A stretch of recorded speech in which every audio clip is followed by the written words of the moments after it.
Have you ever gotten your paycheck, looked at your bank account, and just thought, wait, where did all that money go?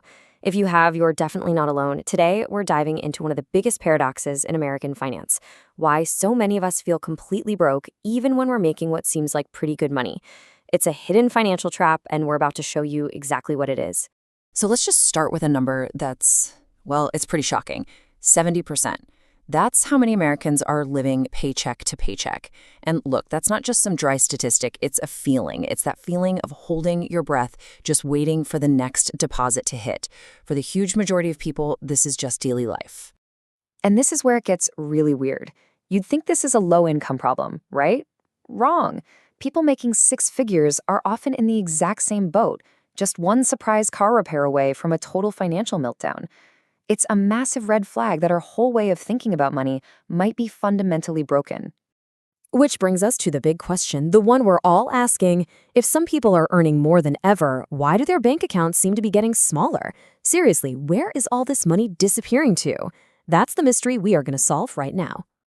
We are going to pull back the curtain on these subtle but really powerful forces that are basically designed to keep you in this endless cycle of earning and spending.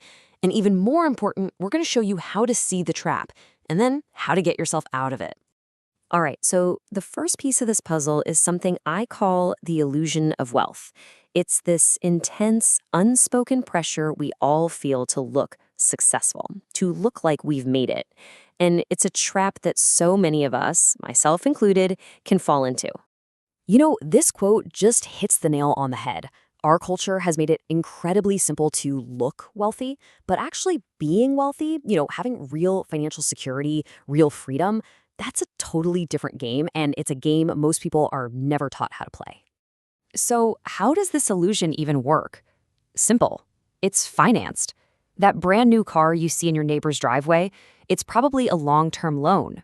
Those incredible vacation photos all over your social media feed, chances are they were paid for with a credit card. The whole lifestyle is often just this carefully built image propped up by a mountain of debt. And that right there, that gets to the absolute heart of it. What we see and think is wealth is usually just leverage. It's not real ownership. It's more like a rental. And those monthly payments, those are the chains that keep people trapped right where they are. Okay, so if almost everyone is highly financed, you got to ask, how did that happen? Well, that leads us right into our second major problem. We live in a system that is specifically built to make debt the default choice for practically everyone. I mean, just think about it. The second you turn 18, you're just bombarded with offers, credit cards, buy now, pay later schemes for something as small as a new pair of sneakers, not to mention massive loans for cars and college. Our entire economy is basically built on this idea of spending money that you don't actually have yet. And here's the really uncomfortable truth about all this. The companies offering you all this credit, they don't just offer it, they market it as freedom. Buy whatever you want whenever you want it. But their whole business model depends on you paying interest. They literally have a financial incentive for you not to pay off your balance quickly. The longer you're in debt, the richer they get. It is a trap, and it is 100% by design. Okay, so we've got the pressure from society, and we've got this systemic trap. But there's a third force at play, and this one is a little more personal, and maybe even more dangerous. It's something we do to ourselves. It's called lifestyle inflation. So you get a raise at work or you land a new, higher-paying job. And what's the first thought? It's probably not, awesome, now I can invest more for my future. No, it's awesome, now I can finally afford that bigger apartment or that newer car or more dinners out. Your expenses magically rise to meet your new income and boom, you're in the exact same spot as before, just with nicer stuff. And that's what makes it so incredibly dangerous. It doesn't feel like you're making a mistake, right? It feels like you're rewarding yourself for all your hard work. But every single dollar you spend to upgrade your lifestyle today is a dollar you are basically stealing from your future self, the one who could have been actually truly wealthy. So if all these traps are out there, how in the world does anyone ever get ahead? Well, this brings us to the most important mental shift in this whole conversation. This is the turning point. This is where you can take back control. Here it is. This is the whole ballgame. We are taught to believe that our problem is income. If only I just earned a little more, everything would be fine. But the real problem, the thing that actually decides your financial future, is your behavior.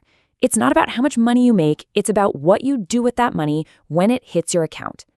Now, this might be the most powerful idea we talk about today. Someone with a totally modest income, say $50,000 a year, who manages their behavior, who spends less than they make and invests the difference, they can build incredible wealth over time. Meanwhile, a high earner making $150,000 who falls for lifestyle inflation and gets buried in debt can work their entire life and end up with absolutely nothing to show for it. So, how do we actually change our behavior and break out of this trap?